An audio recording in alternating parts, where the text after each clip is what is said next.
From ABC News, World News Sunday, here's Forrest Sawyer. Good evening. Just 2 days left before the nation's first presidential primary in New Hampshire.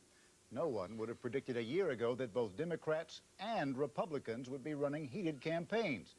Pat Buchanan is predicting an embarrassment for President Bush, who has accused the Buchanan campaign of outright lies. Ann Compton is watching the Republican race.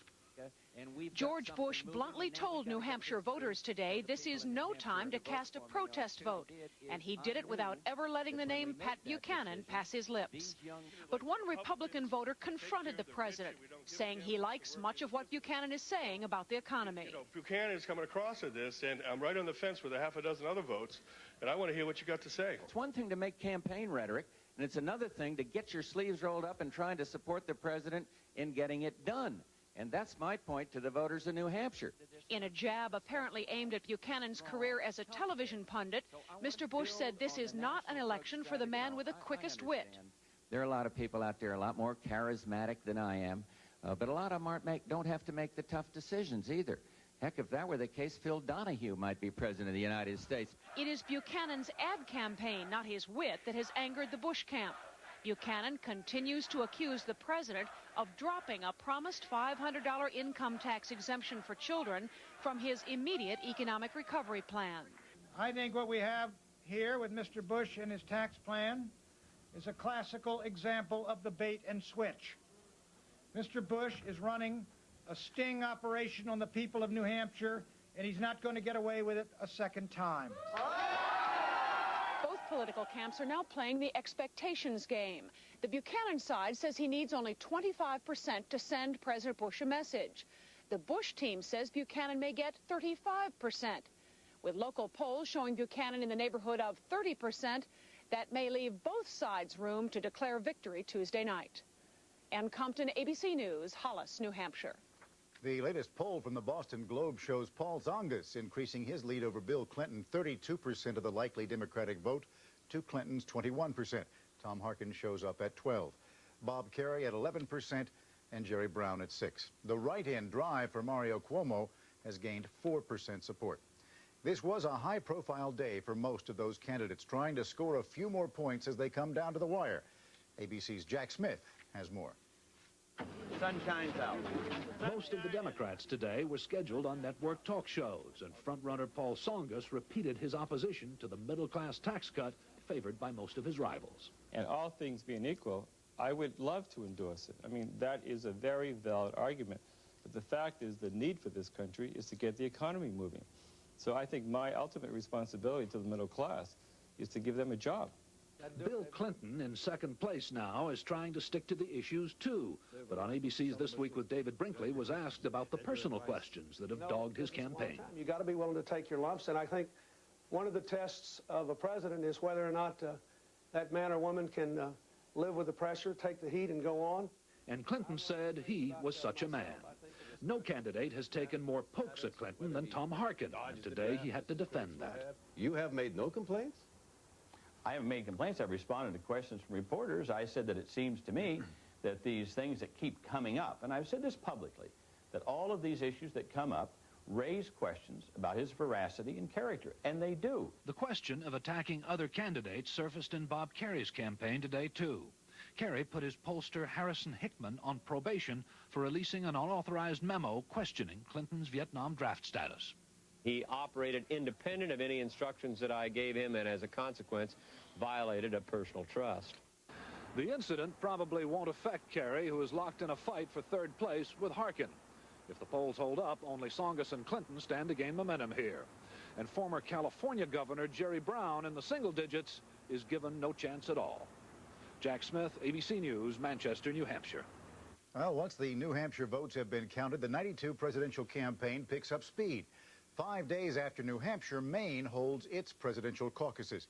2 days after that come the South Dakota primaries. And 1 week later, on March 3rd, 7 states and American Samoa will stage their primaries or caucuses. On that day alone, almost 9% of the delegates to the Democratic National Convention will be selected. Of all the party contests up to that point, Maryland's Democratic primary may well prove to be the most important. ABC's Cokie Roberts explains why. Lunchtime finds Baltimore's Lexington market awash in fruits and fish and voters unfocused on the presidential candidates. Most of them are a blur right now. You haven't decided yet. I'm usually pretty well decided this close to a primary, but I haven't settled on anybody.